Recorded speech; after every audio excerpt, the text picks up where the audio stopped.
Parlons donc des preuves de l'existence de Dieu.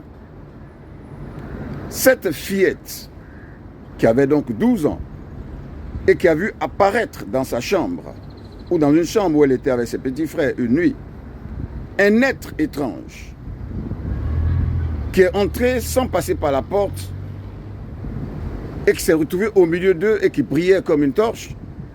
Et lorsque les enfants ont crié, il a fui par la fenêtre.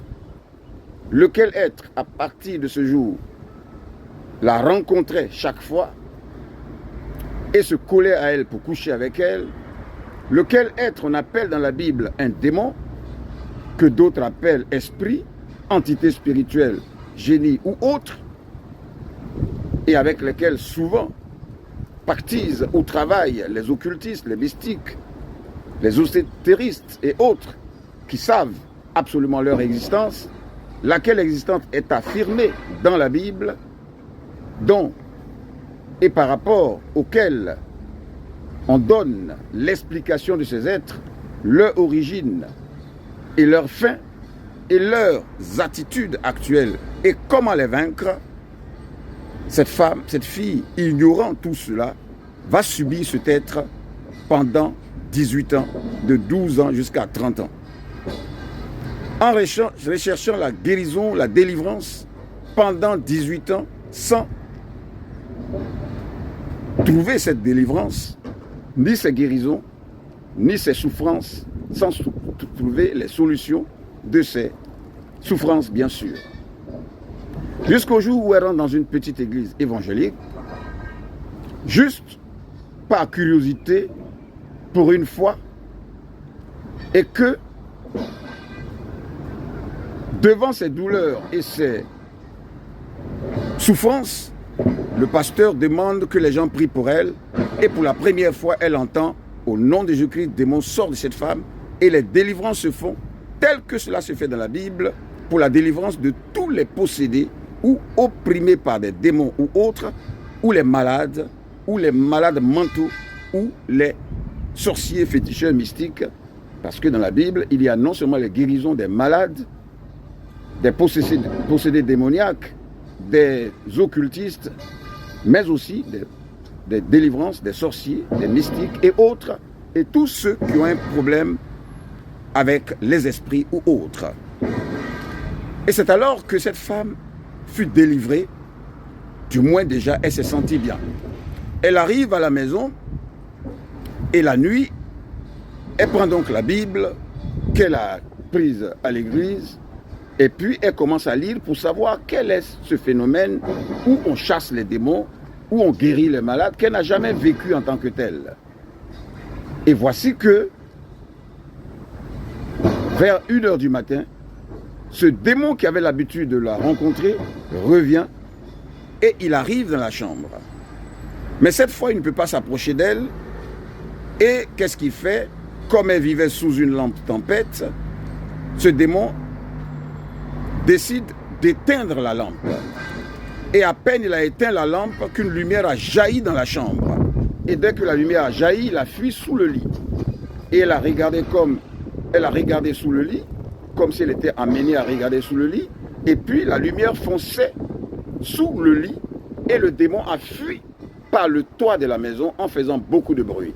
Et les voisins ont demandé qu'est-ce qui se passe pour dire que ce n'était pas une hallucination. Les voisins ont bien entendu le bruit qu'a fait le démon en fuyant. Et elle a dit c'est Jésus qui a chassé le démon. Et à partir de ce jour, ce démon va disparaître totalement de sa vie parce qu'il est écrit dans la Bible, bien que tout homme ignore, en mon nom, Jésus dit, en mon nom vous chasserez les démons. Il suffisait pour elle simplement de dire Jésus et ce démon disparaîtrait depuis son enfance, depuis ses 12 ans. Il suffisait simplement que des personnes disent au nom de Jésus-Christ, sort de cette personne et que ce démon aurait déjà disparu et il lui fallait simplement obéir à la parole de Dieu pour ne plus qu'il revienne et même s'il revenait, il suffisait de dire au nom de Jésus-Christ, sors d'ici. C'est écrit dans la Bible. Depuis que la même Bible raconte les autres choses que les gens prêchent, et ça doit être connu de tout le monde. C'est-à-dire, voici les miracles qui accompagneront ceux qui auront cru en moi. En mon nom, ils chasseront les démons. Ils pourront boire des breuvages mortels sans que ça ne leur fasse aucun mal. Ils imposeront les mains aux malades et les malades seront guéris. C'est écrit dans Marc chapitre 16, versets 15 à 18, où Jésus dit, allez par tout le monde, annoncez la bonne nouvelle à toute la création. Celui qui croira et qui sera baptisé sera sauvé. Celui qui ne croira pas sera condamné. Et voici les miracles qui accompagneront ceux qui auront cru. C'est le minimum déjà. Alors j'écoute cette femme. Moi, pendant ce temps, je souffre d'une douleur dans l'omoplate gauche depuis 14 ans, jour pour jour, sans trouver de guérison, ni de remède, ni de délivrance. Elle a fait 18 ans et elle reçoit ses délivrances. Elle affirme, Jésus est là pour nous. J'écoute un autre témoignage où c'est un jeune homme depuis le primaire qui est donc couché au salon de son oncle, chez qui il habite. Et puis, une nuit, voici un être qui sort du mur, du dehors, et puis il rentre dans la chambre. Et il commence à se promener dans le salon. Il se promène dans le salon, et puis cet enfant est guidé à regarder là où se trouve, là où va cet être.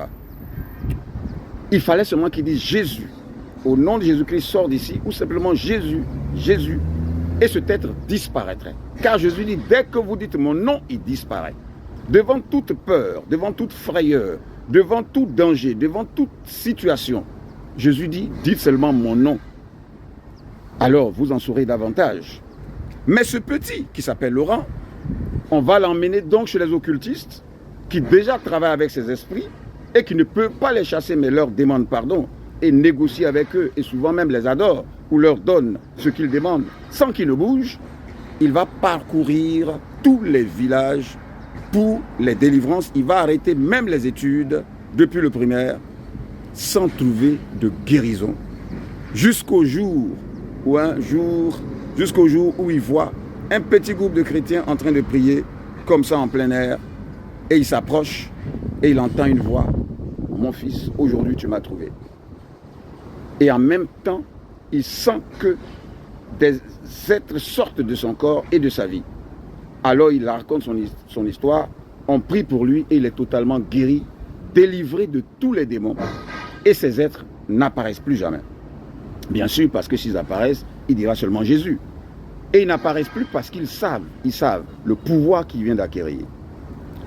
Les démons, Dieu en parle dans la Bible et il explique comment ils sont venus sur terre, en quoi ils étaient d'abord des anges de Dieu, des êtres astraux, dont le chef était Lucifer, qu'on appelle aujourd'hui Satan ou le diable, par sa rébellion et par son orgueil et par le fait qu'il a été chassé des lieux célestes vers les lieux atmosphériques et la terre.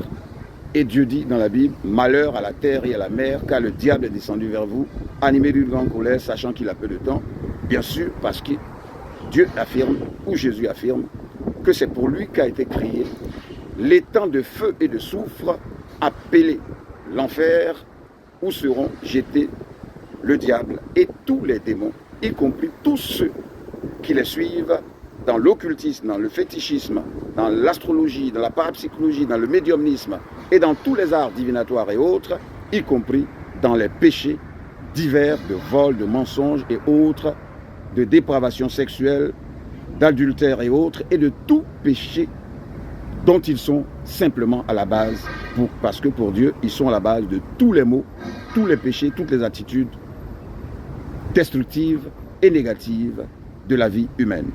La preuve, ils existent, et tous les mystiques que vous verrez, occultistes, vous diront que oui, ils existent, et voici comment les évoquer et comment ils apparaissent. Et c'est écrit dans la Bible qu'on ne trouve chez toi personne qui pratique l'astrologie, la divination, l'augure et personne qui évoque les esprits. Parce que bien sûr, on peut les évoquer, ils peuvent apparaître. Et en disant au nom de Jésus-Christ, où Jésus, ils disparaissent immédiatement et tous leurs dangers et leurs maladies disparaissent, bien sûr, avec les détails que nous présenterons. Élisabeth a été délivrée, Laurent a été délivré, et les autres ont été délivrés de la même manière, tant des démons, tant vis-à-vis des démons, que des maladies incurables, et les méthodes de guérison sont là. Et c'est ainsi que nous présentons comment être délivré des maladies incurables, des possessions et oppressions démoniaques, des envoûtements, des ensorcellements, des blocages, des échecs, des insuccès, du chômage, de la pauvreté et autres problèmes par la puissance